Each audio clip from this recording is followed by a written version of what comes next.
Hello and welcome back to the Jet Press Podcast. My name is Justin Fried, and I'm joined as always by my man, Mike Luciano. Mike, how are you doing today on this fine Wednesday afternoon in December? What's going on? Well, I'm happy because the holidays are near. I'm pretty much finished all my Christmas shopping. I got one more thing I need to get, and then I still got to wrap. But other than that, I'm mostly done. I'm excited to have some time with family and friends and all that. So enjoy all that. Football wise, I'm in hell because my team has scored more than one offensive touchdown twice in 14 games, and I still don't even think they're going to necessarily do that this week, despite the fact that Aaron Rodgers came back nominally, the most Pyrrhic victory ever, because he is back practicing, as we'll get to, but the comeback tour has officially ended. It would have been a miracle of modern medicine if he came back, but that didn't happen. We'll get into all of that. We'll get into possible coaching changes that could happen. Looking forward a little bit to 2024 because this year is as cooked can be. And then we'll talk about this game against the Washington Commanders that is one of the most inconsequential games I can remember in quite some time. So before we get to all that, though, I have a little message from our friends over at Sleeper. Sleeper, because the Jet Press is partnering with Sleeper Daily Fantasy to give new users a first deposit match up to $100. Make sure you use our code FANSIDED2, that is FANSIDED2, when signing up to receive your first deposit match. Please remember to always game responsibly and scan the QR code at our screen right there to see if you qualify. You can find us always on Apple Podcasts, Google Podcasts, Spotify, Overcast, wherever you get your podcasts. We are on all those sites. And make sure to follow us on YouTube. Give us a like there. That really does help with the algorithm, genuinely. The same with over on the Apple stuff, Apple reviews, 5-star reviews there. They genuinely help, not for ego, just for business reasons. But let's get down to brass tacks right here, because we were, I think, hoping maybe a little, even if it went against all of our common knowledge and everything that we know about modern medicine and a 40-year-old man's body, maybe Aaron Rodgers could complete the greatest comeback in the history of comebacks and somehow play in a season 3 months after tearing his Achilles. He has returned to practice, so the Jets have activated him to the active roster, but unfortunately, he is not going to play for the remainder of the season. They are getting him back for practice, I guess, just to test it out so he doesn't get too rusty and he at least has some sort of muscle memory and kind of figuring out how he can move, if he can move. And I think, honestly, the Jets handled this about as well as they could because they were put in a situation where Rodgers, I think he is leaning on the excuse of I would have come back if we were in the playoffs, which sounds like he's very egotistical and he likes having his name in the media. And when he's not playing, it's hard to get your name in the media. So I think that fueled a lot of this. But when I hear all these things about how he's rushing back, like, all right, yeah, he is rushing back. But also, like, with these doctors clearing him to play, like, I don't think they're risking their medical credibility, their professional careers, like making some sort of quack judgment where if he wasn't ready, then it goes back and looks bad on them, and then they could be in actual trouble, even if they're an independent doctor. He tried. He tried admirably. I would have loved to see Aaron Rodgers actually play with the Jets and not just talk for weeks and weeks about what things would have looked like if he was playing, but this is really the only decision the Jets could have made. It is, and just the fact that he got to this point already should be celebrated. We should be celebrating that this man came back because he did. He essentially got medically cleared to return 3 months after tearing his Achilles. That's impressive, and I want to ignore all of the people that are like, he was never actually going to return. It was for ego and all this stuff. The man was going to return. By all accounts, every report that's been out there, whether it's Ian Rappaport, other Jets beat reporters, it's not that Aaron Rodgers is the one saying this. There are valid sources that are saying, hey, this man was going to be back.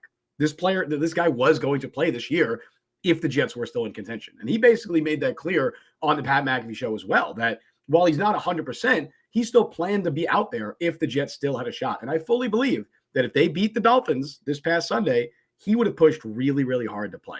Now, I'm not sure he would have. I think I said last week before the Dolphins game that what I expected was that the Jets would activate him to the 53-man roster, which they did. And if they beat the Dolphins, maybe they'd have him be the emergency third quarterback that game. And then maybe if they won again, if they beat the Commanders, then maybe Rodgers would play. That was kind of my expectation for how it was going to go. Obviously, they lost to the Dolphins. Obviously, now they're eliminated from playoff contention. Aaron Rodgers is not going to play this season. As for why he's on the 53-man roster, it's been explained, I feel like, pretty well at this point. But the Jets don't want to interrupt his rehab process. The plan all along for Rodgers was that he was going to come back and play, hopefully, ideally by this Commanders game. Obviously, that required the Jets to still be in playoff contention, which they're not. But that was his plan. That's kind of what he was going for. They don't want to interrupt his rehab process. They also significantly value him being there, him being on the practice field, him getting those reps in with guys like Garrett Wilson and Breece Hall, who are going to be here next year, who you want to see Rodgers get those reps with. Just his presence alone uplifts everyone's spirit and morale around him. So I think that's kind of what they're thinking. As Robert Saleh said today, they have the roster's flexibility. They had an open roster spot. Why not do it? I understand the sentiment of, hey, you're taking away an opportunity from someone else, but I do think you can very easily make the argument that his value of being there and being on the active roster and being allowed to continue practicing on the same field with the Jets, as opposed to having to go practice at home or, go back to the West Coast, whatever, in practice, it makes a lot more sense to have him in the building. And I think it's more valuable to have him there than it would be to have an extra player on the active roster, an extra player in practice squad, whatever. So I get why they're doing it. I don't think it's a big deal. People are going to make a big deal about it because it's the Jets and Aaron Rodgers, and everyone likes to have a hot take about stuff like this, but it's mostly insignificant. It's mostly inconsequential. And I have no issues with it. Alan Jerkins, I wish AR could have played this season clearly and see him as a team player in this, but I'm glad to have the Rodgers saga officially ended. Let's just get through 2023 the best we can. And that's the general sentiment kind of percolating around, especially with the general thought that there's really not going to be a ton of changes. I know a couple different names, some on the radio station, some elsewhere, have floated that changes might be coming, but it seems like the general line of thinking is, well, we had a good team.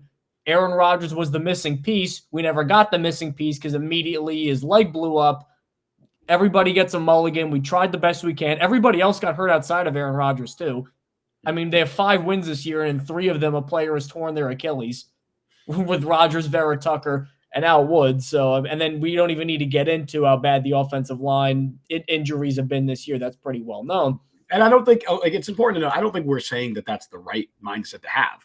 Like, I don't think it's important. I don't think the Jets should be going into next year being like Aaron Rodgers was the only missing piece, because clearly that wasn't the case. I think it was more than they just got unlucky this year. But he was the biggest missing piece. He was, and it's also, how much of a missing piece is he? Right, and it's also this is what the Jets are kind of thinking. This is kind of their mindset right now. With Gregory Freeman, rumor has reported Zach Wilson is getting traded to Minnesota. Based on, is that a thought or? Here's the thing, I'm not going to trust Boomer Esiason. I'll throw that out there. I'm not going to trust Boomer Esiason. I will say, hypothetically, wouldn't be the worst place in the world for him, but come on. I mean, it's totally feasible that could happen, but Boomer does not know that he's going to be traded. Yes, as Josh Curtis said, take it with a grain of salt. Yes.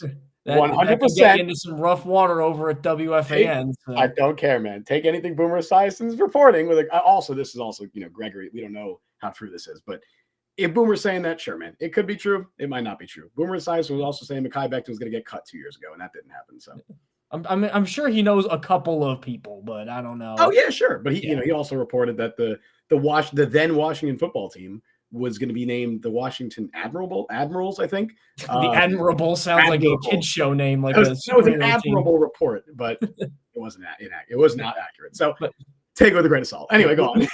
We say all that to say there's probably not going to be change. But as I postulated on the last Jet Press, the stream after the horrendous Dolphins loss, the one name I could see outside of position coaches, which half the time that's just cosmetic, honestly. Like sometimes fans just need a pound of flesh and they can fire individual position coaches. That happens all the time. The one big change I could see actually happening is Nathaniel Hackett, because as much as Aaron Rodgers loves Nathaniel Hackett, both personally and professionally, he's smart enough, I think, to realize that if everybody else on his offense that he's supposed to lead and be the quarterback of, if they all hate his guts, like it doesn't matter how much he likes him, if everybody's going to be pissed off, that's not productive for anybody. So I think if it gets to a point where there's a borderline mutiny about Hackett number one, and then maybe tangentially even Saleh, I think he's like, all right, you know what? I'll get somebody else in. Now the problem then becomes when they're hiring a coordinator, like part of it is just going to be cronyism and nepotism for Aaron Rodgers because he wants to get one of his guys. But the main reason for that is he's an older quarterback. You think at age 40, going to be 41 next year, he wants to learn an entirely new offense. And I mean, that's why I think Tom Brady kept Josh McDaniels for so long. Peyton Manning had a collection of guys Adam Gase and all that he kept banging the table for in Denver all the time. Even in Indianapolis, Tom Moore was there forever. Like all these quarterbacks, Drew Brees and Pete Carmichael with Sean Payton in New Orleans, like they get into these habits where this is how I want to run my offense. This guy knows how I think. If you don't like it, tough shit. This is how I want to play. So because of that specifically, not just pure, I don't care if the guy's qualified or not, I want my friend. Because of that, I think the options are severely limited as to who they can get. You need to have someone with a past connection to Rodgers and somebody that's going to run a very similar offense to what he's run before in Green Bay, but with a better play calling edge and feel for personnel than Nathaniel Hackett has. And I postulated this at thejetpress.com, actually, in an article a couple days ago about one guy that I think would be the home run hire if they get rid of Hackett, and that's Tom Clements. Now, Tom Clements is currently the quarterback coach for the Green Bay Packers. So he's played a big role in Jordan Love's development, but also this guy and Aaron Rodgers go way back. He was Rodgers, I think, his first quarterback coach way back in 2006, all the way to 2011. Then for those next 3 years, he was the offensive coordinator. So that was like prime Rodgers. That was MVP, 40 touchdowns, 6 picks every year. That was Tom Clements. Becomes assistant head coach after that. Then he retires, spends a couple years with Cliff Kingsbury and the Cardinals, where he actually – people make fun of Cliff Kingsbury. Kyler Murray made 2 Pro Bowls, and the offense was cooking, and they were like 9-0 at one point. Like, there was a moment in time where he got like the best out of Kyler Murray and the offense was working. And Tom Clements had a big part in that, even though it was kind of Kingsbury's thing. Then he retires again, unretires, comes back to Green Bay, and has coached Rodgers and Jordan Love. So, of course, there you see the obvious negatives is he's retired a couple times. He's going to be 71 years old. He's still under contract with Green Bay, and he hasn't called plays in a very, very long time. But if you want one guy who knows Rodgers' offense, is going to be more vertical than Hackett, because that old Green Bay offense was a lot more vertical successfully than just Hackett doing random deep ball stuff. And I think might be willing to go reunite with Aaron Rodgers, play in New York. I think they might pay him more than Green Bay would as a quarterback coach. Mm-hmm. Then I think that would be one guy where it's actually a tangible thing, not just like hire Jim Harbaugh. Like that's a real, I think, realistic idea for somebody who could replace Hackett. It is. Really quick before I was looking up the Boomer Esiason report itself to see what he had said, and he did say this. In fact, funnily enough, he said, and this is quote, "Take it with a grain of salt. He's going to the Minnesota Vikings. He's going to get traded to the Vikings. That's definitely going to happen." So you heard it here, or you heard it there, I guess, on WFAN. Boomer Esiason said, "Take it with a grain of salt," but he's definitely getting traded to the Minnesota Vikings. So who knows? I just wanted to throw that out there. Definitely believe this thing that might happen is a great oxymoron. He's like, this is definitely going to happen, but take it with a grain of salt in case it doesn't. Great reporting. Anyway, Tom Clements makes a ton of sense. Obviously, has the experience with Rodgers dating back to their time in Green Bay. Obviously, Clements is still there. I'm still in this position where I don't think that Nathaniel Hackett is going anywhere. I think if anything happens with Nathaniel Hackett, he's going to get demoted. I would be very surprised, pleasantly surprised, but very surprised if they just outright moved on from him and cut him loose and said, "You're no longer with the organization." I think if anything, the drastic measure that they would take would be Rodgers sees that it's not working. Rodgers is clear it's not working. Saleh sees it. Joe Douglas sees it. Woody Johnson sees it. Maybe most importantly, everyone is aware. And they have a difficult discussion and they go, "All right, look, Aaron, we want to keep your buddy here. We know you want him here. We're just going to demote him, maybe to Todd Downing's role. Maybe you part ways with Todd Downing. That's your change you make. You demote Nathaniel Hackett, the passing game coordinator, and you bring in someone else, whether that's Tom Clements. That just so rarely works in the NFL. I'm not saying that would be a good thing to do. I could very feasibly see it happen, though. You know, maybe you bring in Tom Clements. Maybe we talked about it before the show. Luke Getsy makes a lot of sense. Obviously, he was the quarterback's coach in Green Bay. He has experience with Rodgers there. There's a good chance the Bears fire him this offseason, so he might be available regardless. I can see that. So let's hire a fire coordinator who not only is he getting fired because it'll be a new coaching staff, but he's getting fired no matter what at the end of this year for poor performance. So look, they're not bringing in a good offensive coordinator. I'm sold on. Like, they're not going to bring in a good offensive coordinator. They're going to bring in somebody who Rodgers likes, who has experience with Rodgers, and it's going to be Rodgers' system. That's what it is. Like, I've accepted that reality. I've accepted the reality that Nathaniel Hackett is almost definitely going to be on the coaching staff next season. Whether he's the offensive coordinator or not, I don't know. I think it's a lot more likely he is than he's not.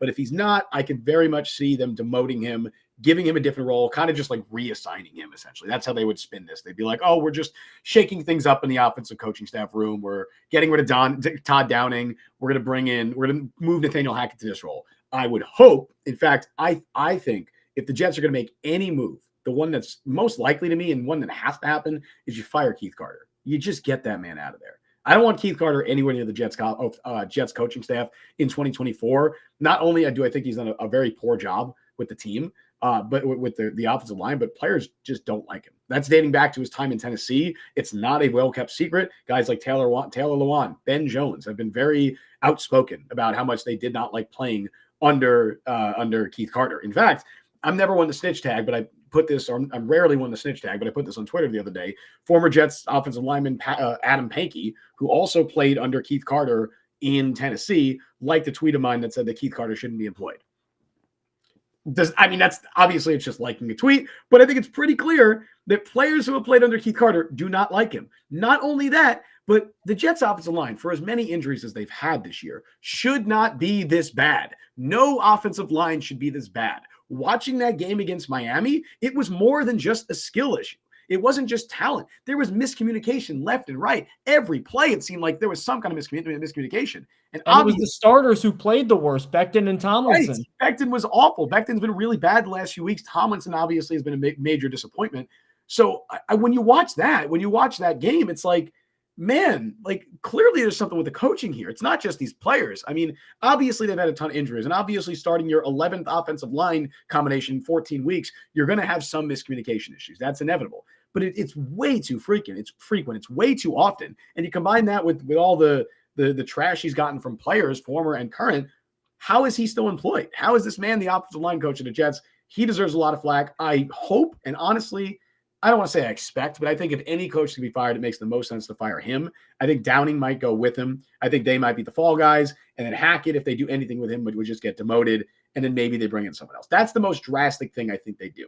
I don't think they're going to end up demoting Hackett, but I think if they're going to go, full on for what the Jets are willing to do, that would be the furthest they're willing to go. I don't think they fire Hackett, although I would be pleasantly surprised. See, that would honestly be worse than just keeping Hackett as the OC, in my opinion, because then you would get Hackett or run game coordinator or offensive assistant, assistant head coach in charge of offense. Sure. Nathaniel Hackett. Whatever his title would be. Whatever his title will be, we don't know what it'll be. And then you get, as you mentioned before, either Luke gets at you, Joe Philbin, who again is another former Rodgers offensive coordinator, who most recently was the offensive line coach for the Dallas Cowboys.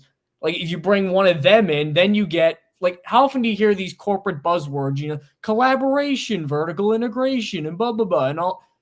That's what's going to happen is instead of getting a fully bad Nathaniel Hackett offense, you're going to get a third Nathaniel Hackett, a third Aaron Rodgers doing whatever he wants, and a third the new guy. So if you're that old saying, if you have three quarterbacks, you don't have a quarterback. If you have three offensive coordinators, you don't have an offensive coordinator. Like, this is a perfect time to just rip the Band-Aid off cleanly. Even if you want to get a Rodgers guy, to at least just give them the keys, because bringing Hackett along, like, it's very rare for a guy to give up authority willingly. And then if he's back in the building, to just not be like, well, I know what I'm doing. I was the offensive coordinator last year. This guy sucks. Then you have coaches fighting, because Hackett's going to be like, well, I know more than the new guy they brought in. Why'd you bring him in? So you talk about, the players could start, revolting against Saleh. The coaches could start infighting if that happens. Like Gregory Freeman in chat, we're being held hostage by Aaron Rodgers.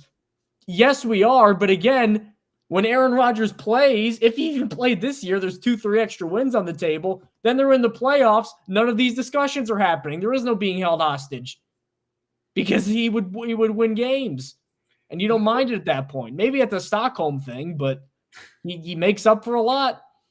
You bring up a good point. I think it would be a similar situation to what they did in 2021. Remember the whole too many cooks in the kitchen, essentially. When they had Mike LaFleur, they had Rob Calabrese, they brought in Matt Kavanaugh, they had John Beck on the coaching staff at one point. Like there were so many guys in Zach Wilson's ear, and that's why they tried to kind of streamline that going into 2022. Not that it worked, but they at least made a change.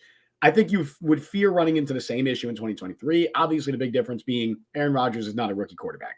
So you'd hope that, I mean, I don't know how that would affect the dynamic, but I imagine it wouldn't be as many guys telling Rodgers what to do as more so maybe Rodgers telling more guys what they should do.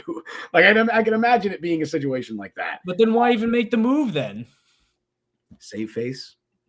I don't know, man. I mean, honestly, if they demote Hackett, I think they're admitting that he's not going to be the play caller next year. He's not going to have a significant role in the offense. If they demote him, they're basically keeping him on as a favor. That's how I look at it. They're keeping him on just to kind of be there. They're like, all right, you can be the quality control coach. You can be the red zone guy. You can be whatever, right? Whatever title they give him. No. The gold zone guy. The gold zone. I'm sorry. The gold zone. He loves use the proper terminology here, Justin. Sorry. He loves Austin Powers Gold. Remember, I forgot. But the worst of the Austin Powers. Yeah, that's a good movie. I like that movie. Right.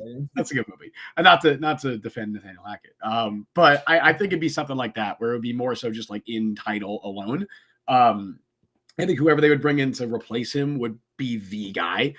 Maybe they even fire Rob Calabrese. Maybe they move on from the quarterback's coach because he might be like, look, I don't know Rob Calabrese as a person. I honestly don't know the exact going-ons of this Jets coaching staff, but he might be the quarterback's coach in the NFL with like the least responsibility. What does Rob Calabrese do? Because every year they've had somebody who is like the de facto quarterback coach while he just has the quarterback's coach title. Like whether it's Todd Downing or whether it's Matt Kavanaugh or John Beck or whoever, like every year it feels like they have somebody that's like, oh, you're the quarterback's coach, but here's the guy who really works with the quarterbacks. So I don't even know why. It's like Tim Boyle. He must just be like a really cool guy to hang out. Tim Boyle, who got signed by a 15, by the way, in the Texans this week. I don't understand it. I don't. Why? Something is up. There's got to be something behind the scenes. He's got to have somebody's screwing somebody. There's no way that performance-wise he gets another job. I just watched my college quarterback or my school that I went to in college, D3 SUNY Cortland. Their quarterback, Zach Boyes. I don't mean this facetiously. He is better than Tim Boyle. I do not mean that as a joke. He is better than Tim Boyle. Tim Boyle was a bad FCS quarterback. If you put Zach Boyes from SUNY Cortland in FCS, he would perform at a higher level than Tim Boyle did. So how Tim Boyle continues to get NFL opportunities, I don't know, man. Look, I mean, get your bag, Aaron Rodgers, buddy. No, because this is the third team he's played on with no Aaron Rodgers. Right. I mean, look, get your bag, dude. Get your money. I'm happy for him. Keep chasing that bag. Like he's clearly making a living out of this. Good for him. I bet he's gonna be a coach after he retires, but yeah, I don't get it. But yeah, I think with the Hackett stuff, I think it's more likely to might go to the Hall of Fame because he's the king of failing upward at this point. I think with the Hackett stuff, it's more likely he gets demoted. I think if any of the coaches are probably in danger, Todd Downing, Keith Carter, Rob Calabrese, and I'll even throw the wide receiver coach Zach Azzani in there as well. I think he might like because he's a younger guy too. I could see them making him a scapegoat because the wide receiver room kind of underperformed. But Rob Calabrese is 33 years old, although he is a Long Island guy from East Islip. But he's 33 years old. What is he possibly going to inform Aaron Rodgers about? Like about the finer points of quarterback play that he doesn't know already? I don't know. I remember when Brady was with the Bucs and there was this whole thing of like, oh, Byron Leftwich is a terrible offensive coordinator. I'm like, what does he do? Brady's calling the plays. He doesn't need to be quarterback coached mechanically. Like he is the offensive coaching staff. It's like, what responsibility does Byron Leftwich have? Felt bad. They kind of made him a scapegoat. But so no matter who the Jets hire, because of Rodgers, they're not going to be given a ton to do. And they're probably not going to have a strong resume. And even if they wanted to hire somebody Rodgers doesn't like, if you had a strong resume, you probably don't want to come here anyway where there's a playoff mandate next year. So because of that, there's going to be a lot of the same, but if there's one area on the team roster-wise that I think could see a lot of genuine changes, you mentioned with Keith Carter beforehand, I think it's the personnel in the offensive line. Because right now, looking at the offensive line, there's only one player that I'm genuinely believing in as somebody who could start all 17 games next year and be a high-level player, and that's Joe Tippmann. Yeah. Who, again, he struggled a lot early on, but he was a freaking rookie. Again, as I said before, talking about like Will McDonald and stuff like that, 4 or 5 years ago, these guys are in history class and they need to worry about senior prom. Then it's like, hey, go block Chris Jones immediately after that. That's a steep-ass learning curve. He looks like he figured it out. Even on an offensive line where, as I've said before, like offensive line play, if it's bad, it just infects everybody. Go look at how many teams have one amazing offensive lineman and then 4 replacement players. It's very rare that that happens. So because of that, Tippmann has been put in bad situations. Despite all that, played pretty well. I don't know about Pro Bowl, top 50 pick level immediately, but he's going to be an average to above average starter in this league for a very long time. Outside of that, I have no idea what's going to happen. Because we thought Mekhi Becton was coming back. Well, he's given up 12 sacks this year. Should he even be a starter next year? He's probably a backup talent at this point. Laken Tomlinson, I give him credit for staying healthy. He's one of the few guys who did, and you could see why they signed him, why he was a Pro Bowler in San Francisco sometimes. But half the time, he just gets completely overwhelmed. He hasn't been worth the big contract they've given him. Elijah Vera-Tucker is amazing. We love him. Guy gets hurt all the time. 2 years in a row with season-ending injuries. Serious injuries. Achilles, bicep, like serious injuries for AVT. Center, Connor McGovern. I almost said Connor McGregor again. Jeez. Connor McGovern. Like, came back in a 1-year backup deal. I'd imagine he's not going to take that again. He's probably gone. The depth, I know the depth all got hurt this year, but even if they're playing, I mean, Wes Schweitzer, Billy Turner, Max Mitchell, Carter Ward wasn't even supposed to play this year. It was supposed to be like a redshirt year. Even the depth isn't as good as I thought it was earlier in the year. So I'm really scared about this offensive line because there's only so many resources you can allocate in one offseason to improving them. This isn't a great free agency class. There's like 2 top tackles and then a bunch of above average stuff. But if you don't get Olu Fashanu or Joe Alt, I don't know if there's like an immediate day one starter that's going to be a high impact player in this draft. Like this offensive line going into next year is still going to be bad. And Aaron Rodgers is going to be 41 off an Achilles in the middle of the year. Yeah. I mean, realistically, you're going into next year with, I would say they probably need to add 2 new starting offensive linemen in the offseason. Ideally, you'd like to move on from Laken Tomlinson and replace him. I don't think they do that. It would cost them, I think, like $10 million in dead cap to do it. They can do it. They definitely can, but I think they look at him and they value his durability. They value the fact that he stayed healthy and that they probably hope his performance would improve with a better left tackle next to him, with more stability along the offensive line. Obviously, Joe Tippmann will be back next year. He will be the starting center. And then Elijah Vera-Tucker is the other guy. Obviously, Elijah Vera-Tucker's now had consecutive season-ending injuries, both of which were significant injuries. He's coming off a torn Achilles, which is not an easy injury to recover from. That being said, obviously, maybe he can get some notes from Aaron Rodgers or whatever. I also, I know people are throwing out the injury-prone label with Elijah Vera-Tucker, but I always hate that label unless it's, really well-earned or well-deserved with someone like Mekhi Becton, where it's kind of the same injury over and over again. Vera-Tucker's has been 2 completely different injuries. He also was not injury-prone at USC. I don't want to say that he's injury-prone. It could just, it's more so just bad luck. He had the torn triceps, I believe it was last year. This year, it's the torn Achilles. Those injuries have nothing to do with each other at all. And it's not like he has a history of being brittle or whatever, or having injuries before the NFL. So I don't want to say that he's injury prone. That said, asking him to play, 17 games and be healthy to start the year, coming off the torn Achilles is a lot. Realistically, they're going into the offseason with Laken Tomlinson as your left guard, Joe Tippmann as your center, and Elijah Vera-Tucker either at right guard or right tackle, depending on what they want to do. It's great they have that flexibility, but I think they're probably going to want to keep him at guard, but it makes more sense to me. I think there's going to be a possibility that they could move him to tackle full time because it's a lot harder to go into an offseason thinking, all right, we need to add 2 new starting tackles than 1 left tackle and then a right guard. I think that makes sense to me. Realistically, you're going into the draft, you're hoping you're probably going to end up getting a player there in the top 10, whether it's Joe Alt, whether it's Olu Fashanu, whoever that's going to be. I imagine that's who they're going to target on day 1.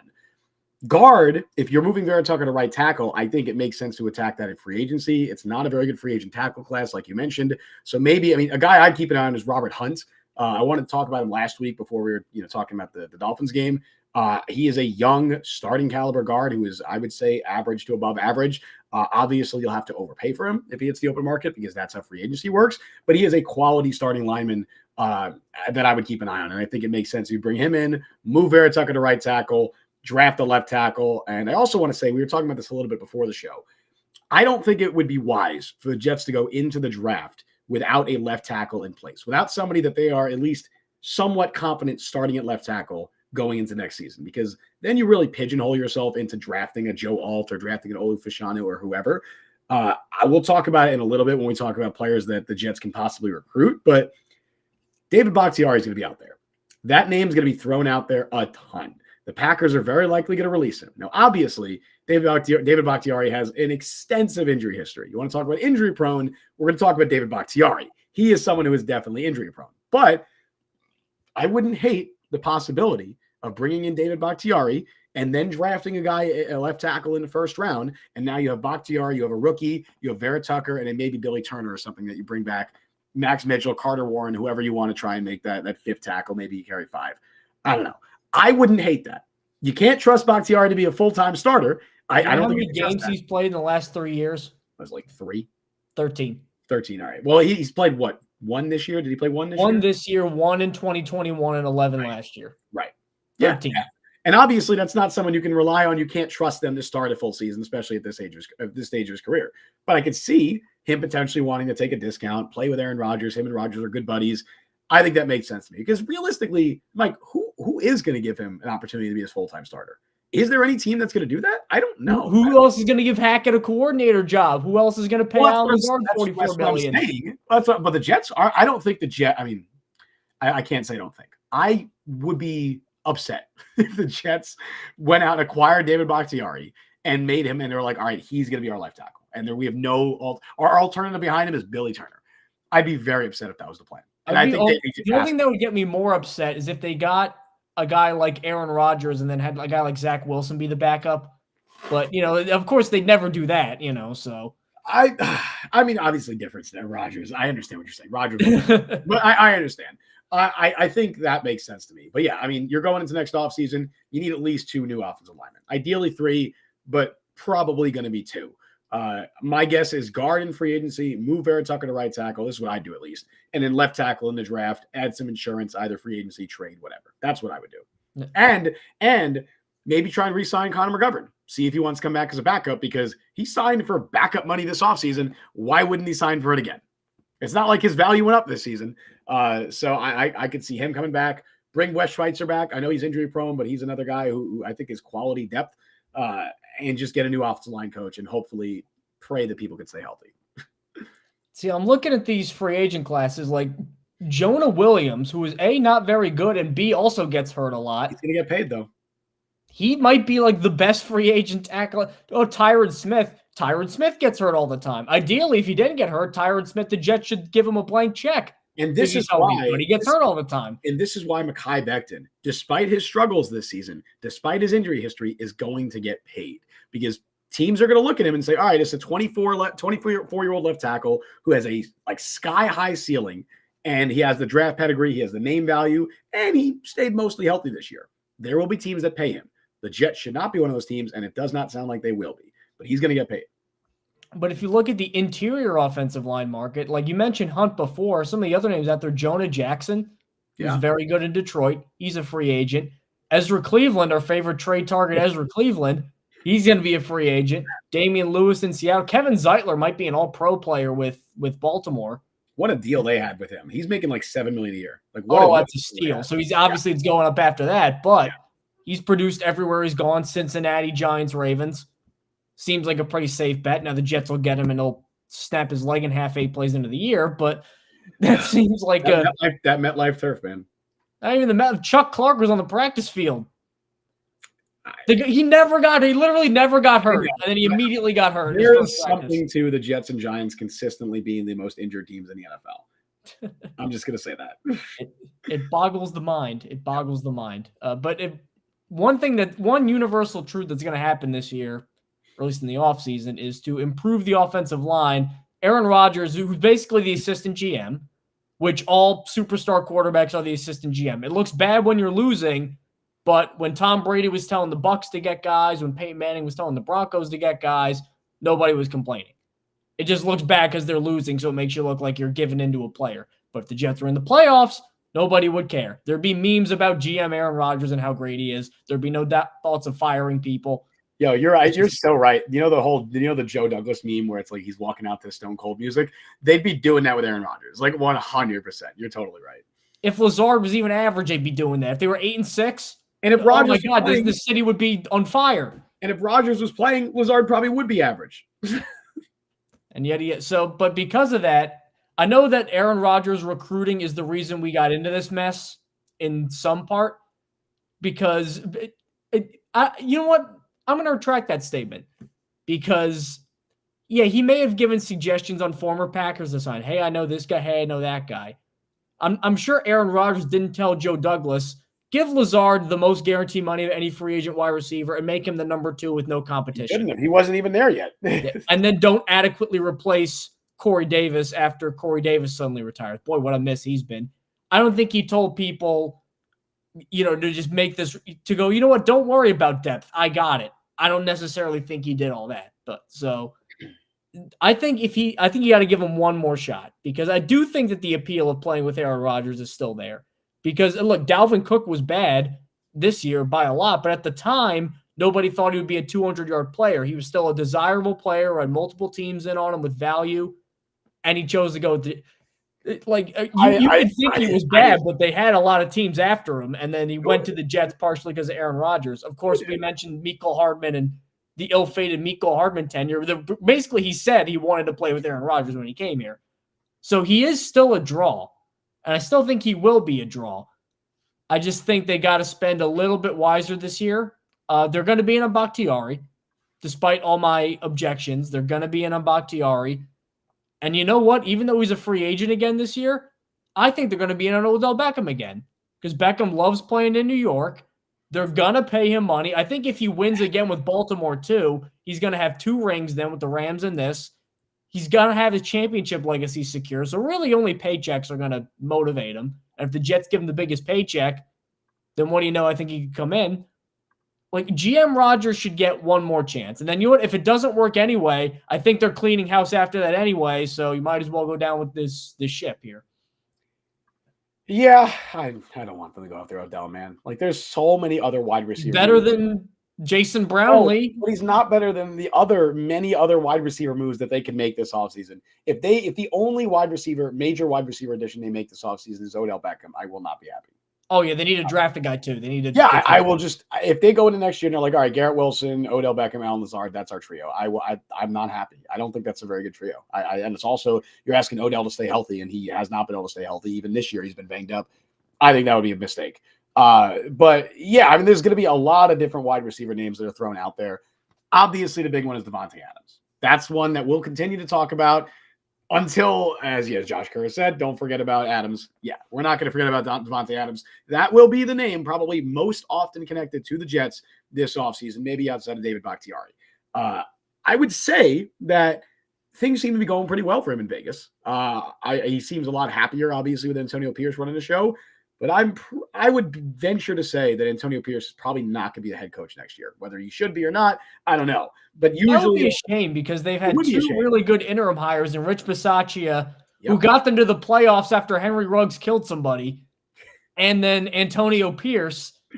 And if they don't retain either of them, if they hire just another Josh McDaniels variant or a member of the Shanahan crime family to be the offensive coach, I don't think they'll go down the McDaniels route. But I think. I feel like that ownership group, Mark Davis, they always like to go after bigger names, right? I don't know if that's going to be a Jim Harbaugh or whoever, but I feel like unless the players are really pushing hard for Pierce, because they seem to love him, obviously, I feel like they just move on. But if they do stick with Pierce, I honestly think there's a pretty decent chance Adams is just not traded at all. He seems to be really enjoying his football in Vegas. Depending on what QB move they end up making, maybe he wants to stay there regardless.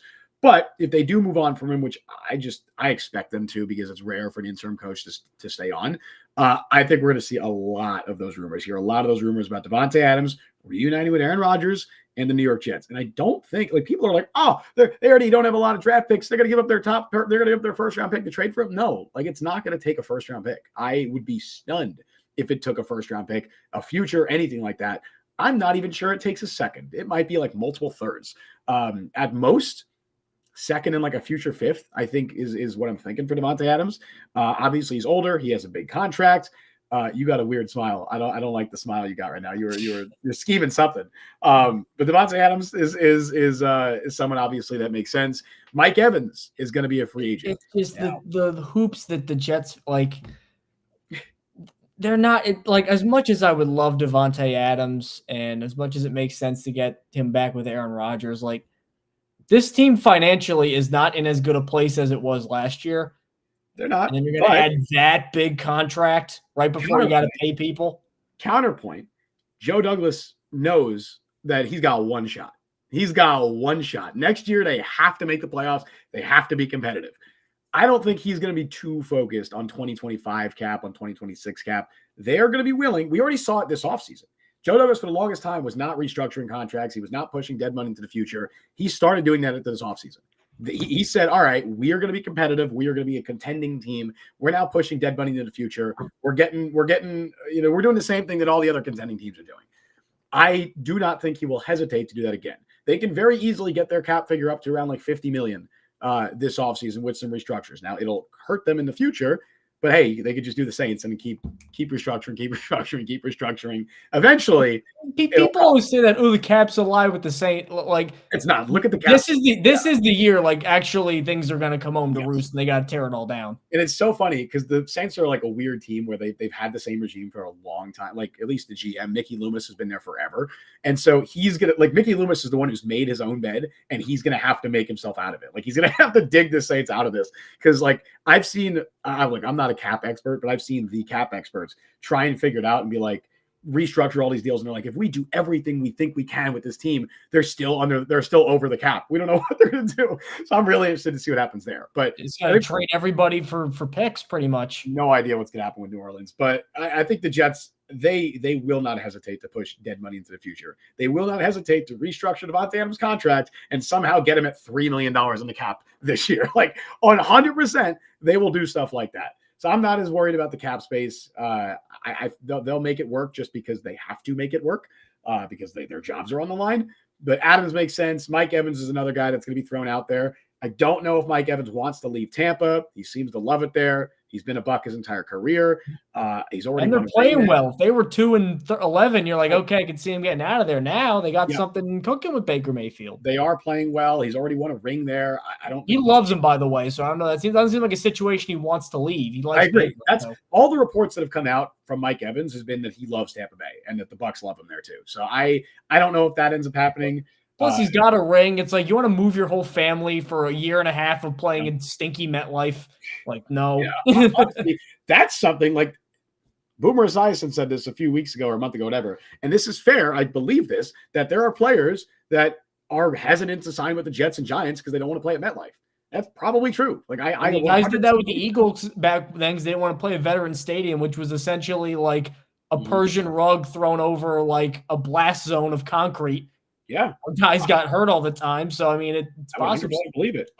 Before we finish up the Rodgers recruiting tour talk, I want to throw out 3 other names because obviously when we're doing this, I'm looking at the Packers roster and I'm like, all right, which Packers free agents, which guys that Rodgers played with in Green Bay are going to hit the open market? And there are 3 names that I identified as guys who I'm like, all right, might not be the worst signing for the Jets. And I want to hear your thoughts on them, Mike. First, I mentioned it to you earlier before the show, A.J. Dillon. I don't hate A.J. Dillon as RB2. The Jets are going to need a backup running back next year. Dalvin Cook's probably not going to be back. Breece Hall is going to be back. Izzy Abanikanda is going to be back. I don't think they're ready to trust Izzy with the backup role, nor do I think he's ready for it. Why did they pick him then? Well, they never use him. They should use him, I agree. But clearly they don't feel that he's ready enough as a blocker or whatever to be that backup guy. I'm fine with him being a third running back, change of pace guy, and I hope that's his role next year. I want to see the Jets bring in somebody who could pick up yardage on short down or pick up third downs, get short yardage. A.J. Dillon is probably the most consistent running back in the NFL because he's been running between 2 and 5 yards per carry every single time he touches the ball. Never more, never less. He will always get you consistent short yardage. I'm just begging to give a running back who's went from averaging 5.3 a carry his rookie year to 3.5 this year, a multi-year deal. I'm not saying they should pay. I don't think he's going to get a big deal. You think he's going to get a big? I don't think his market value is huge. I mean, he's going to get like Miles Sanders got 4 years from Carolina, and look what happened to him. I mean, I don't know. No, or Spot Track projection at 1 year, 3.5 million. I would absolutely give me that. Yeah, he's not good, man. I'm just shitting on AJ Dillon. All right, not that bad. Yeah, that's what I'm saying. Like, I'm not giving him a 4-year deal. I'm not giving AJ Dillon a 4-year deal, but bring him in 1-2 years at like $4 million a year. Yeah, man, that's better value than Dalvin Cook. I would 100%. Brian and Chad, is this stat true? The Jets have only gained 13 first downs on rushes this season, less than 1 per game. How many of those are running back runs? Like, how many of them are like Zach Wilson scrambled? Yeah. And does that count? Like, does Breece Hall, like that Breece Hall long touchdown run, does that count as That's one? Not a first down, I don't think. I don't think that counts the first down in the record book. No. Yeah, I don't think that counts the first down. But either way, I mean, whether that's true or not, I think Hackett's a running back coach. He said it's 51 first downs. I almost finished believing. All right, we did believe it. Either way, we've watched the games. The Jets consistently struggle in short yardage. Obviously, their offensive line stinks, and that's a big reason for it. But Breece Hall, while he's a big guy, isn't like, I don't think he's the most powerful runner, and that's something that Robert Saleh's criticized him before as well. So I think AJ Dillon makes some sense. What do you, Mike? Do you agree, disagree? At least for the value we're talking about. I mean, I wouldn't be opposed to him. I just feel like backup running back is something they need to address, but it would be 7th on my list of things they need to address. Yeah. Like if they get AJ Dillon before they get another offensive tackle, before they get another wide receiver, before maybe they get, I don't know, just another backup guard. Like the whole, that's the thing with the Jets is the holes in this team are so glaringly obvious that it's going to piss me off when they get even more defensive line depth, or they like their first move is to give, a fringe starting safety a 2-year, $10 million deal. Like if they do that first and get AJ Dillon money before they go after a tackle, which I feel like they're going to do because this team is disappointed me so often, that would piss me off. It's funny you mentioned fringe starting safety, 2 years, $10 million, because another guy that I'm looking at is Darnell Savage. All right. Can we have a rule like no, like I feel like honestly just for an off season, because sometimes moves get guided based on like, all right, the fan base will go crazy if you do this. I feel like they almost can't get any former Packers because it's going to be they're gonna though. They're absolutely gonna. Darnell Savage. Look, if we're talking fringe starting safety, it's making 2 years. What does Spot Track project him at? They don't even have a projection for him yet. Anyway, I could see that being totally fair market value for him. See, Brian, I do unironically want Darnell Savage. Yes, I put him on this list. I'm not putting him on here as a joke. He was really bad last year, but by all accounts, he's bounced back and played pretty well this season. He's just been hurt a lot, though, too. He's been hurt a lot. He's a versatile safety. I think he's honestly would probably be a better true center field free safety than Tony Adams. Not that I think he'd be replacing Adams. I think you could honestly break if your safety room next season. Do I believe this? I think it wouldn't be the worst thing if their safety room next season was Darnell Savage, Tony Adams, Ashton Davis. Do I believe that? Yeah, and then draft the guy. There you go. I believe that. That's fine. I don't think that's a bad. The first 3 picks would be what? Tackle, receiver, safety, and that's your draft? Sure. Or maybe you hope Jarek Bernard-Commerce can develop into something. I don't hate that. Obviously, I'd like to see them invest more into the position, but I don't think they will. I don't think they see it as a huge need. I would love, and I wish that the Jets were doing this, if the Jets just gave Ashton Davis some of Jordan Whitehead's snaps over the remainder of the season, because obviously Davis. That would make too much sense for this team. Yeah, they're not going to do that. But Davis is a free agent. He's a core special teamer. I wouldn't hate if their safety duo next year was Darnell Savage and Tony Adams. Maybe you want some more security there because Savage is injury prone. He's had some injuries, and you're 1 injury away from Ashton Davis now starting. And I think he's best as a third safety, at least from what we've seen so far. But I wouldn't hate that. At the very least, I think Savage is someone that makes sense and they can give a look to. A former first-round pick of the Packers, played with Aaron Rodgers, kind of like another Adrian Amos move, except maybe they actually give him a chance to play like they didn't do with Amos. So Savage makes sense. I don't know. It was a funny transition, but I think he makes sense. Was it the next guy, Mason Crosby or somebody? No. We're talking offensive line. And the Packers don't have any starting caliber offensive linemen other than David Bakhtiari, who might be available this offseason. But I think someone like Josh Nijman makes a lot of sense as like a swing guy. Basically, your Billy Turner signing, he's at least younger. He has experience playing left and right tackle. He's a free agent this year. He's a backup for the Green Bay this season, but he has started plenty in the last couple of years. I'd be fine with Josh Nijman. I mean, look, I'm not going to pretend that I'm a massive that I know a ton about Josh Nijman, that I know everything about him. But I remember you like him because he's a North Jersey guy. He's not a local guy. I didn't even know he was. He's from Maplewood, North Jersey. I remember him coming out of the draft. I know he's been kind of a fringe starting tackle for the Packers, and he has experience playing both left and right tackle.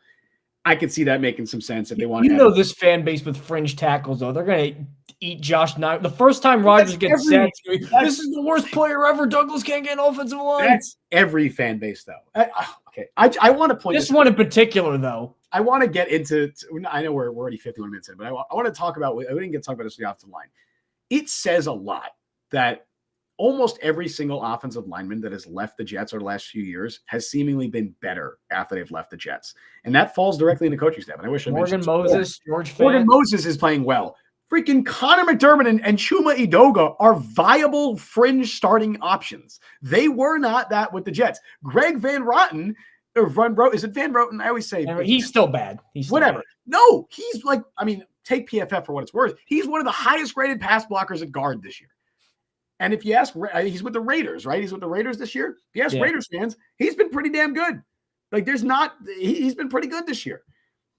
I don't know, man. It's something about it. So I think, I don't know. I just wanted to mention that. I want to throw that out there too, because those fringe guys, they might suck on the Jets, but they go elsewhere and they're okay. They're actually playable. They're not bad. It probably helps when the quarterback doesn't hold the ball for 5 seconds every play. Probably helps pressure numbers. It does, but also, according to PFF, the Jets are significantly higher than any other team in sacks allowed by that were the fault of the offensive line, not the quarterback.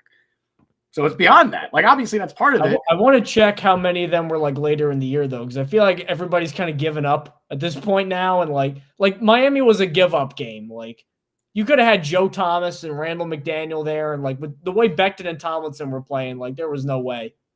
I mean, I don't know. I don't want to question the effort. I think they just suck. Oh, I do. I do in that game. I don't think it's effort. I don't think Mekhi Becton wasn't trying out there. I just think he had a really, really bad game. And I almost hope he wasn't trying, because if he was trying and that was how he played, that's worse. Like, what incentive does he have not to try? He's trying to make money this offseason. Like, he wants to put out good tape for teams. I guess maybe the decision's already been made. Like, what good is 3 extra games against the Commanders, Browns, and Patriots going to do? What does he care about the Jets? He wants to put out performances for himself. He wants to put out good tape. Tomlinson, maybe, because he's probably be back next year, and it's not like he's trying to put out tape for anyone. But I think Becton was trying out there. He was just bad. It was miscommunications. It was just getting beat right across his face. Bradley Chubb made him his son. It was bad, dude. God, but yeah, anyway, those are the players that I had on my list. I don't know if you had anyone else, but that's what. You know what else is pathetic, Justin? Not sleeper. Not sleeper. Boom. I was gonna do what did you have? No, I can't do my transition. Well, you can follow it. Hold on that thought. No, I'm gonna do the ad read. No. This is gonna be good. It's gonna be good. It's gonna be. Hold on to that thought. Ready? Sleeper is not pathetic, because the Jet Press is partnering with Sleeper Daily Fantasy to give new users a first deposit match up to $100. Make sure to use our code FANSIDED2. That's FANSIDED and the number 2 when signing up to receive your deposit match. Please remember to always game responsibly. Scan the QR code on the screen to see if you qualify. All right, Mike, what's pathetic? Jets Commanders Week 16. That is true. A game between 2 teams that currently have top 7 picks, that have quarterback instability, and there's a chance both of their coaching staffs could be fired at the end of this year. Washington, Ron Rivera is the most fired man alive right now. There's no chance 100%. Yeah. He comes back. And I do feel bad for some of the guys. I feel bad for Eric Bieniemy, because he started off very hot as an offensive coordinator. I'm like, wow, they got something here. And then he is just face planted. I think the work he's done with Sam Howell will get him, that'll get him some credit, because Sam Howell, obviously, he's been up and down. Didn't they just bench him last week? Was he benched? Brissett came in. They said he was banged up, but he didn't come back in. Did I miss something? I don't know. Well, Sam Howell, I feel like he's shown a lot of flashes this year. The question I wonder, though, is... I guess he was technically benched, yeah. The question I wonder, though, is if you're Washington, do you go quarterback at 4? Depends on how they think about Sam Howell. It depends on how the new regime feels about Sam Howell. It's going to be all about the new regime's, and now it's going to be Sam Darnold 2.0. They're going to trade for Justin Fields. That's what they're going to do. Why would they do that, though? If they had a top 5 pick, why would they do that? I get because Williams and May are going to be gone. Because if you're gonna trade for Justin Fields, maybe it's a hot take. If you're gonna trade for Justin Fields, you might as well just stick with Sam Howell. I think Sam Howell has flashed just as much as Justin Fields. They both had their struggles. I think they both flashed.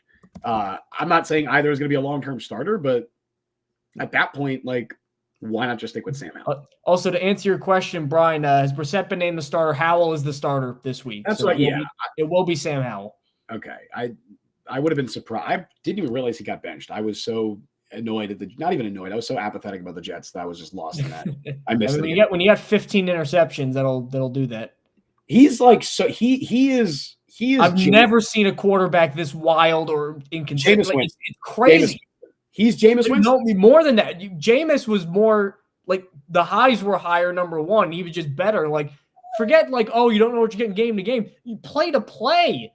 You don't know what you're getting. Jameis Winston did have 30 touchdowns and 30 interceptions in the season. But like to throw for 30 touchdowns in a year, there's a level of good you have to be to do that. In Sam Howell's defense, right? And again, PFF's not everything. Big time throws, whatever. That's not everything. But Sam Howell's 6th in big time throws this year. He is obviously also, he's first number one in a stat I made up called stupid ass decisions. He's number one in that. Correct. He is number one in turnover worthy plays as well. But he is 6th in big time throws. So I think the highs are there with him as well as the lows. It's not like he's just been like Desmond Ridder. Sorry to shit on your guy. He's a guy where the highs have not been there with him. The lows. No, because he's got like 5 game-winning drives this year. So he weirdly, when he needs to, he wins. Ridder has, in comparison, has 1 less turnover-worthy play and 17 fewer big-time throws than Howell. The highs Arthur Smith, who beat Robert Saleh, still is not exactly, Bill Walsh here, but no. But anyway. I thought this could actually be like earlier before the Zach concussion, because again, it's probably going to be Trevor Siemian starting this week because Zach Wilson's in concussion protocol. I don't think they take him out and have him play on a short week in a lost season with nothing to prove. So I thought this was going to be, Zach against the 32nd ranked defense, who's giving up 30.2 points a game, who fired their defensive coordinator and Jack Del Rio, and the rest of their coaching staff's a dead man walking. I'm like, all right, I could see this. Let's just have Zach go crazy. I thought it would be the Houston game. Now we don't get that. We get Trevor Siemian, who we have egg on our faces because we had the audacity to actually think that, oh, you know what? I had to turn a light on because it was getting a little too dark here. You should. But we had the audacity to think that Trevor Siemian was going to be an okay quarterback, and he just wasn't. Whatever mobility he had isn't there. He actually back in like with the Broncos too and the Saints would actually try some crazy throws and hit some. He doesn't seem like he's even doing that anymore. He can't hold on to the ball. And how much of that is coaching, though? How much of that is coaching? How much of that is just the system around him is just failing? Well, you know what? We're never going to know. We won't, and it doesn't matter. Ultimately, it does not matter at all. But yeah, this is a really tough game. Like we're going to watch because we're sicko masochist Jet fans who just get like being a Jets fan is like it's not even funny. Like the Browns were like funny bad. Like the Jets aren't even funny bad. It's just 2020 Jets were funny bad. 2020 Jets were funny bad. Outside of that, it's just excruciating rule. You got to slop up. Yeah. This is going to be one of those games. So unless you have like a family member playing there or like, I don't know, you have to like somebody's being held hostage and you have to watch the entire game as part of the ransom demand. This is not exactly a game that is going to be like when I can't tell. Like I want to get the stats up, but when I saw Spiro Deeds and Adam Archuleta doing this game, I'm like, oh, that's how you know it's a Jets season. I've probably heard those two guys cover more Jets games than anybody else. That's how you know your team's bad. The more Spiro games you get. It's so disrespectful, Spiro, but you're not wrong. Yeah, he called. I remember him specifically. He was the one when the Raiders had that Hail Mary when they blitzed 9 on a Hail Mary play. That was him. Yeah. And then Lamar Jackson, the cornerback, got beat. Yeah. Yep. If Siemian starts this week, it will be the second year in a row that the Jets have started 4 different quarterbacks because technically Chris Streveler started a game last year because that Jags game, he was in the game at Wildcat quarterback for the first play, which means he started the game at quarterback. And they might not be done because Brett Rippon might be Brett activated. Rippon might play. I don't think the Jets have ever had 5 different quarterbacks start in a season. I could be Has wrong. anybody ever had 5? I'm sure some team has. Yeah, the Jets have never had more than 4. I'm looking at it now. They had 4 back in 1989 as well. That's a hell of a trivia question. There's no way you know your Jets. There's no way you know that. You know one of them probably. 89. I don't know if you want to try and guess these guys. The quarterbacks in 89? Yeah. So Ken O'Brien was still there, right? Ken O'Brien. There's one that was like a classic backup quarterback for the Jets, and I don't even know the other 2 guys. Was it like Bubby Brister? It's a fair guess. No. Pat Ryan was like Pat the classic. Ryan. Oh, you know who they had then? Didn't they have Tony Eason? They had Tony Eason. How the hell do you know that? Because I remember he went from Patriots the Patriots to the Jets. I remember I was watching something about the 83 draft recently. And then the last guy is Kyle Mackey, who I don't know. I've never heard that name in my life. I don't think that's a real person. I think we're being gaslit. He after the Jets, he played for the Albany Firebirds, which they're, I believe, in the Arena League. You know who was the star of that team? Was Antonio Brown's father. That's where he got famous. What is that? Don't ask me how I know that. I didn't date a lot in college. That's why I know these things. Kyle Mackey was drafted by the NFL's St. Louis Cardinals in the 11th round of the 1984 draft out of East Texas State. Mark Malone. He actually played for a while. East Texas State? Oh, that's now Texas A&M Commerce. Oh, wow. Okay. That's where didn't Darryl Green go there? Maybe. I've heard of that university. I didn't know it used to be called we're on an insane rant right now, or a sane. But anyway, yeah. So if Simeon starts, to be the 4th Jets. And I think that'd be the 3rd season in a row they've had 4 QBs essentially start. Because while Josh Johnson didn't start a game in 2021, he might as well have, because he played pretty much the entire game anyway. That's just a crazy stat. But yeah, there's nothing really to say. This is, as they say, the movable force meets the resistible object. Is that that's the opposite of the phrase? Because you have the worst offense in football and the worst defense in football. I will say the last time this happened was the Chargers game, and the worst defense won easily. Yep. And I will say I'm in the semifinals of my fantasy playoffs, and I just picked up the Commanders defense. So you're not going to start the Commanders defense. I am starting the Commanders defense in the semifinals of the fantasy playoffs because they're playing the Jets. And if Trevor Simeon's starting, they're probably getting like 8 sacks, man. Like I am fairly confident that, like, even though it's the Jets offense against this defense, even though it's Commanders defense, I don't think the Jets offense is doing shit, especially if Trevor Simeon's starting. Because look, I said it on Sunday. I think Zach Wilson gives the Jets the best chance to win at this stage. He does. Trevor Simeon is worse than Zach Simeon in the year 2023. I wanted to see him get a shot. We saw it. He's bad. Not that it matters. None of this matters. But I think that Zach Wilson at least gives the offense a chance to maybe do something. But if the offensive line plays anything as bad as they did against the Dolphins, it's not going to matter anyway. But yeah, I don't want to analyze this game. In this game, they're favored by like 3.5. The Jets? Yeah. How? Why? The defense against Sam Howell and at home. Oh, there's going to be so many turnovers, dude. No. There's going to be so many turnovers. Oh, my God. All right. I believe in Super Bowl 5, there were 9 turnovers in that game. In the Super Bowl. I want more turnovers, the better. I hope this breaks down into just sheer hilarity. Because here's a good game to play. What will there be more of? Turnovers or points scored by the losing team? I'd hope there'd be more points scored by the losing team. Yeah. Like, are the Jets going to score 3 points and have 4 turnovers again? Like, all the Jets need to do there is score a touchdown. And I know I say all they have to do because that's an incredibly difficult task for them. But all they have to do is score a touchdown, and they're probably safe because, like, they're probably not turning it over 8 times, I'd hope. You never know. With this team, you never know. True. I am actually genuinely, though, excited to watch Will McDonald in this game because this offensive line is bad. I think they're going to give him more time. Mm-hmm. Sam Howell's the most sacked quarterback in the league. He was on like historic pace earlier in the year in terms of getting sacked. He was. And honestly, like, I know they're saying, they should have taken one of the rookie receivers and all that. Like, I push back on that because, number one, that rookie receiver would have 11 catches in this offense because just nothing works. And Randall Cobb was the number 3 for most of the year. He's got like 5 catches. So the production wouldn't be there anyway, and people would be ripping Joe Douglas for picking a receiver. And then number 2, like, he hasn't played a lot, but actually when he's played, Will McDonald, I think he's been pretty good in just such a limited amount of time. Like, I know he's not going to get 10 sacks a year, but I mean, he's fast, he's active, he's got a lot of pass rush moves, he's disruptive. Like, I think this could be a good like launching pad game for him because they do think he's going to be a big part of the future. Yeah, he's probably still going to get like 10 snaps though. I would love to see him play more, but realistically, he's probably only going to get like 10 snaps. Maybe he'll get a sack during that time. Like he's got what? I think he's got a bunch of halves that have shaken him out to 2 sacks, but I think he had 1 full, but I forget. But yeah, Sam Howell is one of the most sack-prone quarterbacks in the NFL, not just because their O-line is not great, but because he just holds on to the ball for 10 years and consistently puts himself in danger. So I do think this Jets pass rush is going to feast, whether it's Will McDonald, Bryce Huff, Jermaine Johnson, Quentin Williams, John Franklin Myers, it doesn't matter. They're all going to get there. They're all going to get home. Unfortunately, Quentin Jefferson is out for the year. That was a good signing for the Jets. I'd love to see that was a good signing. Honestly, Solomon Thomas has been good too this year. I'd love to see them bring both of those guys back. Thomas is also a really good locker room guy, so I'd love to see them bring them back.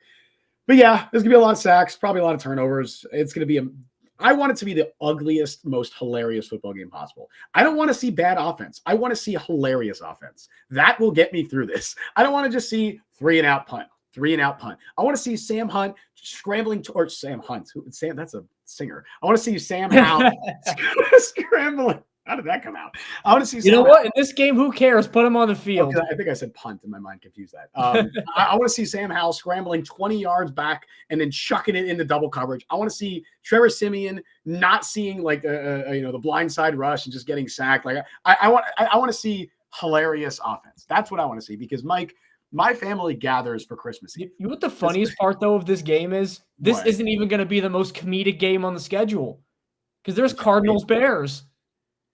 Well, I feel like this has the potential to be funnier. I really do. I think this has the potential to be funnier. I think they both could be funny, but like, because at least the Cardinals have an operational quarterback. Like, I guess it's just funny too. Like, you know, how Al Michaels like doesn't really have a ton of energy in his broadcast. Like, of course, yeah. I get guys are going to be trying, but like, I want to actually ask Spiro and Adam a lot of this. Like, I know they do a lot of teams that like the less desirable games, but a lot of time they end up getting great quarterback versus bad team, or maybe you get like the number 1 or 2 picks and you watch the star rookies figure it out. There's always some interest point. Like genuinely, if you're like a marketing guy how do you drum up interest in this game? Like, what do you do? They genuinely should be billing this as the 32nd ranked offense versus the 32nd ranked defense. That is interesting to me. I want to see what happens in a game like that. That's the only way that I can have interest in this game. I want this game to be funny. I want it to be stupid. I want it to be hilarious. I want to be laughing while I'm watching this. I don't want. They need to be able to put like Looney Tunes wacky sound effects behind highlights of these games. Play the Benny Hill theme song on repeat. Please, I want to enjoy the game. I don't want to be apathetic. I don't want to watch a 30-0 beatdown. I want to watch sheer hilarity. I want to watch Jets Cardinals Greg McElroy game. That would be funny. Yeah, sure. There were turnovers in that game. Sure, absolutely. Give me that. I want to see that. I want like instead of McElroy like happened in that game, I want ripping. Brett ripping. Yes, because look, it's Christmas Eve. Okay, first of all, anybody here who's in chat who joins us for the live stream after that game, you guys are awesome and sickos because spend time with your families, all right? But because we will be streaming after that game, unfortunately. My family gathers on Christmas Eve.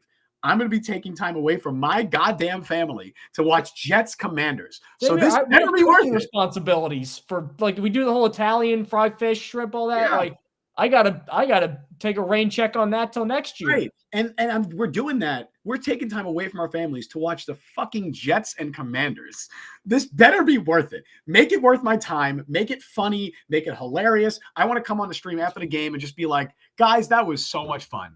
You know what? You can't even get the morbid satisfaction of, well, we lost and we improved the draft pick. It's like, well, I feel like with how late in the year it is, like, nobody's getting like a top 2 pick for one of the quarterbacks. I feel like a lot of people are kind of locked into some of their spots. Like, sort of. I mean, they might move 1 spot further up if they lose. Like, that's no incentive. This is a pretty important game for draft position for both of these teams because they are within a game apart. But honestly, I don't care too much about draft position at this point. Like, it's not even like the Gase year where I'm just like, let's just get through this year. Maybe we'll get the number 2 pick. What did Joe Douglas do with the number 2 pick? Wouldn't that be interesting? Oh, wait. No, that's not gonna happen. Nobody did with a nummer 2 pick.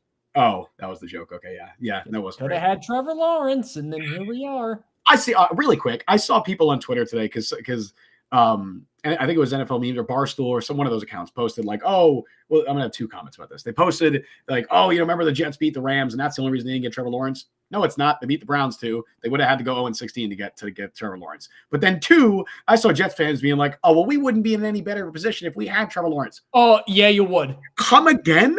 Yeah, you would. Excuse me? Like, you can think what you want of him. I'm a fan of him. Come on, be real. I know Trevor Lawrence has not lived up to the insanely high expectations that he had coming out of college. Still really good. But he's still really good. He's still a top 10 quarterback in the NFL, probably. It's pretty silly to say the Jets wouldn't be in a better position. Like, I think it's very silly.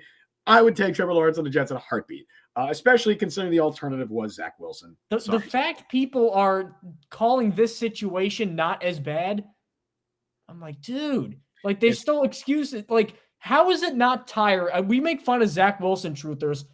Like, isn't it tiring to be like, well, it's the offensive line of the play call? To literally after every game for 3 years, except for like 2.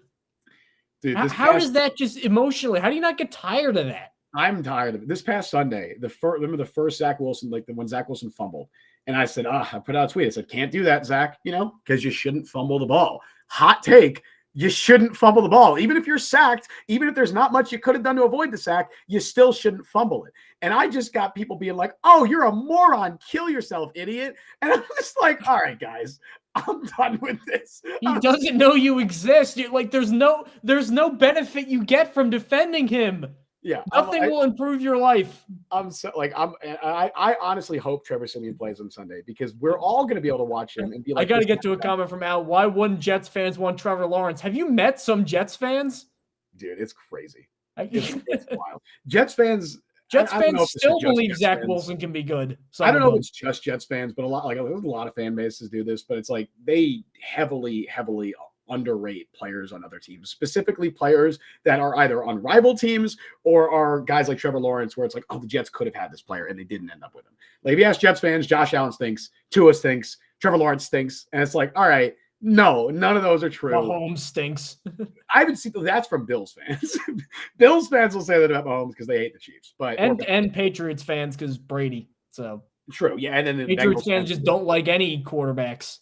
Yeah, Bengals. This guy, like, if you make one minor mistake, it's like Brady never did that. Well, sometimes, yeah, he did, but like, yeah. I love the. All right, predictions. All right, we have prediction. I love the Christmas caroling going in chat. This is great. I'm not going to put them all on the screen, but we appreciate. I'm looking at it and it's really funny. It is quite humorous. Thanks for getting in the holiday spirit. Prediction, Mike. Who's winning this game? You want me to go first? You want me to go first? You know what? I'm gonna say Jets 17, Commanders 14, with one of the touchdowns being a pick six and one of them being another crazy advantageous play. They start the ball on like the 6-yard line, and then like Breece Hall falls into the end zone, and then maybe Tyler Conklin's wide open in the end zone. I don't know, but like even against the worst defense in the league, like outside of literally 2 games in pretty much his entire career, we haven't seen Zach been able to consistently move the ball for touchdowns. So you can't say they're going to score 30 points, which even then, that was one good half because they got shut out at halftime. So that was a good half that he had. So I'm going to say 17. That's one at home. I don't care what the situation is. You lose at home to Sam Howell with that defense. That's not a good look. I'm very confident the Jets are going to win this game. It's a game that I don't particularly want them to win, obviously, because of draft position, especially if Trevor Siemian's starting. It's like none of this matters. I think the Jets are going to win this game. I think the Commanders are tail spinning just as much as the Jets are, if not even worse. And I also think, and this was hinted at a little bit, obviously we're not going to get into it now, but it was talked about a little bit. I know Rich Cimini said it, that like Robert Saleh's job is safe for now. But if the Jets genuinely get blown out their last 3 games to the Commanders, Browns, and Patriots, man, that's a tough sell. So I don't think, I'd like to think that's not going to happen. I think the Jets will win this game, probably very similar to what you said. Instead of a pick six, I'll say it's some kind of strip sack recovered for a touchdown. I'm going to say Bryce Huff strip sack. Or no, Will McDonald strip sack. Will McDonald strip sack because he did that a lot in college, and he hasn't done it in the NFL yet. He's going to come right around the corner, swat the ball out of Sam Howell's hands, picked up by, let's have fun, Solomon Thomas, and he rumbles into the end zone. Ashton Davis. No, Ashton Davis. That's exactly what it's going to be. Ashton Davis coming on a safety blitz. He's going to make a play because Ashton Davis always makes a play. But if Solomon Thomas somehow recovers a fumble for a touchdown, I want credit because I said that first. So we'll say that, and I'll say, I don't know, bro. I want to say a similar score to what you said, but I won't. So I'll say 20. The Jets scored 20. Look at that. Amazing. 20-17. Basically what you said. I think it'll end up being close. This is my dream. I mean, my dream score would be like. This is a rare game where there's no points of analysis. I was making fun of Bears Cardinals. There's at least like analysis you can have there of how these teams can win. Like there isn't in this game. Brian in chat, 10-9 Jets. Dalvin Cook gets his first touchdown, finishes with 2 yards on the day. Alan says, remember that one game Jerome Bettis had like 5 carries for 2 yards, but 3 touchdowns? That's very Jerome Bettis stat line. That is what I envision A.J. Dillon on the 2024 Jets doing. That's my dream. Ooh, that's big. I don't know about A.J. Dillon's Jerome Bettis yet, but okay. Dream big, Mike. A.J. Dillon, Darnell Savage. Dream big. You say dream big, and then you say that. Like, hey, A.J. Dillon's like 240 pounds. All right, that's big. You mean big physically? Okay. Not this season's really like rotted our brains. So it has. Thank you for tuning in to. Yep. I was going to say before we sign off, I want to promote something really quick. We did another interview with Thomas Morris that I know he was doing a bunch of interviews with a lot of Jets people. We're trying to get him to the Pro Bowl. That is kind of the goal here. The interview approach that we took was a little different, kind of going through his career, like a career retrospective.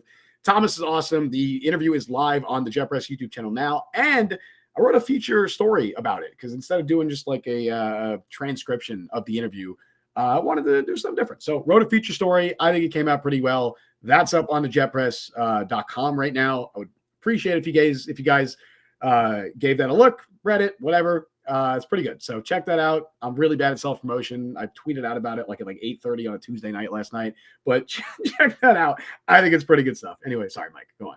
So thank you for joining in to the Jet Press podcast. As always, we're on YouTube at the Jet Press, TikTok at the Jet Press. Also, you can find us on Apple, Google, Spotify, Overcast, wherever you get your podcasts. We're on all those sites. Justin, as we welcome in the holiday season, any thoughts on what should be watch? It's going to be like 41-38 or some crazy. Please, I would enjoy that. I want to enjoy it. I don't want it to be 3-0. Like I want to enjoy this football game. There's a lot of ways I've wanted to enjoy a lot of football games, and I don't get my wish either. So you're going to learn to. There's a lot of ways that I can enjoy this football game, as long as it's not the most boring, garbage, punt after punt after punt game ever. I will find a way to enjoy this game. Hey Siri, what's every Jets game ever? Boring punt after punt. That's the thing. I just want to enjoy it. So I want to enjoy it. But yeah, I mean, first of all, I wishing everybody here a happy holidays, Merry Christmas, Happy Hanukkah, Kwanzaa, whatever you celebrate. We will be here. We'll be back Christmas Eve talking about the Jets live on stream, taking time away from our families. So if anybody is joining us on that day, shout out to you for doing that and taking time away from your families as well. You're sickos just like us. But anyway, that'll do it for the show today. Thank you all for joining us. You can follow Mike on Twitter at by Mike Luciano. Follow me on Twitter at Justin T. Freed. Follow Jet Press at the Jet Press. Download the Jet Press podcast wherever you get your podcast. Check us out on YouTube and TikTok. Subscribe, like, hit that notification bell. You guys know what to do. Check out that Morriston interview up on the YouTube and on the website itself. We stream live every Wednesday at 3 p.m. Eastern Time and live immediately following every Jets game, whether it's rain or shine, whether it's holiday or not. Thank you all for listening to Jet Press Podcast. I've been Justin Freed. That has been Mike Luciano. See you guys next time. Happy holidays, guys.